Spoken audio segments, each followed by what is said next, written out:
It's my understanding that Senate Bill 1377, the Theodore Roosevelt National Park Wild Horses Protection Act, requires the Park Service to maintain a genetically diverse herd of wild horses in the Theodore Roosevelt National Park.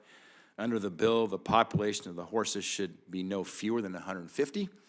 I know how hard species management can be, and Montana would deal with it a lot. From the bison managed in our parks to grizzlies and wolves outside our parks that should be managed by our state. These issues can have strong opinions. It's important that you work with local stakeholders and our governors before making major decisions. My question, could you tell me how this bill helps give the Park Service tools to manage wild horses and what you have already done to manage them in the park? Sure. Thank you, Senator.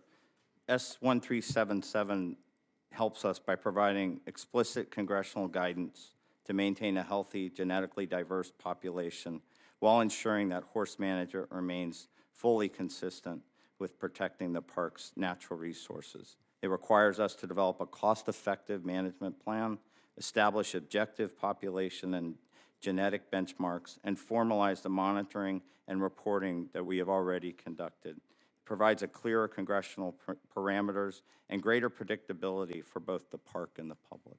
Thank you. Mr. Caldwell, thank you. Senator Hoeven. Thanks to both of you, both to the chairman and to the ranking member for holding this hearing today. I really appreciate it. And I'm pleased that and of course, Director Caldwell, thank you for being here. Appreciate that very much as well.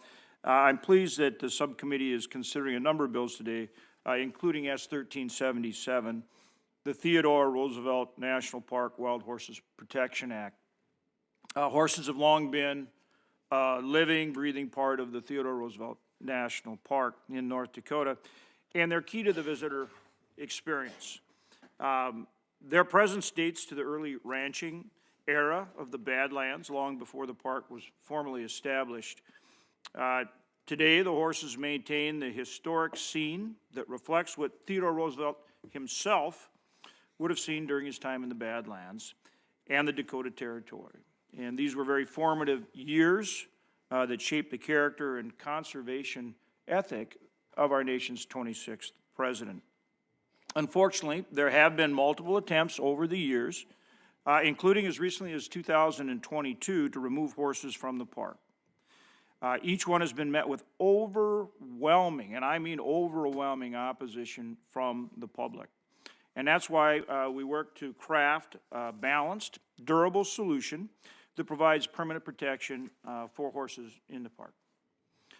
Under our bill, the National Park Service is required to maintain a healthy herd of not fewer than 150 horses, as our chairman referenced, which I appreciate very much, aligned with the population levels needed for long-term genetic viability. This approach reflects the broad support among those who value the heritage of the park and the herd's ties to the legacy of Theodore Roosevelt. My colleague from Virginia, Senator Kane, joined me in introducing this legislation. It's bipartisan legislation. Senator Kane knows the importance of wild ponies. For example, in, hopefully I'll get these names close to right, Chincoteague and Assateague Islands. And you can correct me, when you get a chance. I will not correct you, sir. You did very well. On federal lands in his home state. And I appreciate his willingness to partner with us on this bipartisan effort. I appreciate the Interior's support of the bill and look forward to working with my colleagues to advance it. So while we appreciate the National Park Service's most recent commitment to maintain horses at Theodore Roosevelt National Park, my legislation aims to resolve any uncertainty by directing the Park Service to maintain a sustainable and genetically viable herd at the park on a permanent basis. So my first question is, do you agree that this bill will help ensure the horses at Theodore Roosevelt National Park are protected going forward? Yes, the department agrees with that, sir. Okay, good.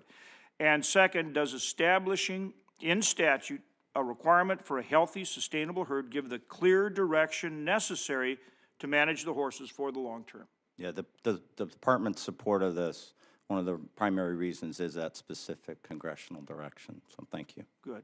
Thank you again for the support. Thank you for being here, and also thanks to Regional Director Bert Frost, who was recently out there with me. I've worked with him on elk issues, and we got to a tremendous solution that has been, that was during my governor days, but for more than a decade, it has served the park well, it has served our state well, served the country well. And so really appreciate his willingness to understand the importance of these issues and work with us on them. And thanks to you. Compliments on. Thank you. And thanks to you as well, Director. Thank you. Thank you, Mr. Chairman. Sarah Hovind, thank you.